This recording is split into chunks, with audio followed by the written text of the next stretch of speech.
Hey everyone, what's going on? Zane Ellis here, welcoming you to another episode of the Storm the Court podcast. Today, we're diving into the Washington Wizards and their off-season strategy. Oh boy, where do we even start with this team? They're like that friend who always shows up to the party, but you just hope they don't make things awkward. So, let's break it down. As some fans are saying, it seems this team is looking at a long, tough road ahead. Even with the potential of the upcoming draft, there's a mix of optimism and realism from the Wizards faithful. Like, you love your team, but you also know the truth. Many believe they're not breaking the 35 to 40 win mark next season, regardless of who they draft or bring in. And you know what? I don't want to overreact, but that seems pretty spot on. I mean, let's be real. They've been wandering around in mediocrity for so long. Kind of like a bad episode of a long-running sitcom that won't just end and put us out of our misery. The comments from fans hit on something interesting, claiming they're ready to tank for a couple of seasons. Now, I get it.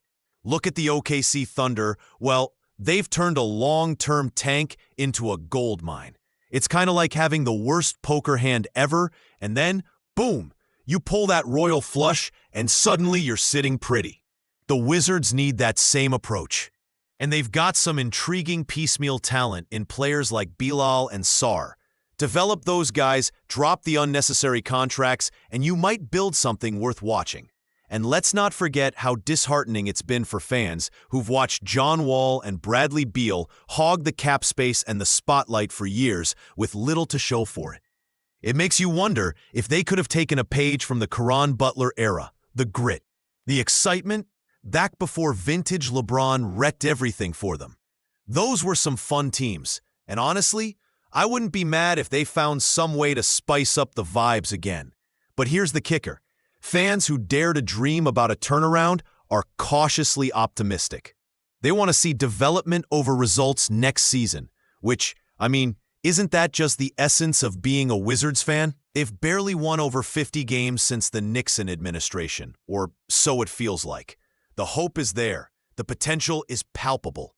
And with a loaded draft class on the horizon, I can see why they're feeling a bit giddy. You know, praying for that top 2 pick like it's some sort of lottery ticket. Who wouldn't want a guy like Flagg or Harper to come in and make an instant impact? When you look at their roster, adding another long-term piece alongside Sarr could be the key. And hey, Jordan Poole, he's in the mix too. If he turns back into the version of himself that started gaining traction before the Warriors became too cool for school, then they might not be as far off as we think. To wrap it up, the Wizards are in this weird spot where they can't just win to win. They gotta build. And that often means taking a step back to leap forward, like a basketball dad waiting patiently during a game of horse. So here's my hot take. If they embrace the process fully and allow those young guys to grow together, we could see a competitive Wizards team in a couple of years, one that may even resemble that fun, gritty vibe of the Butler and Arenas days.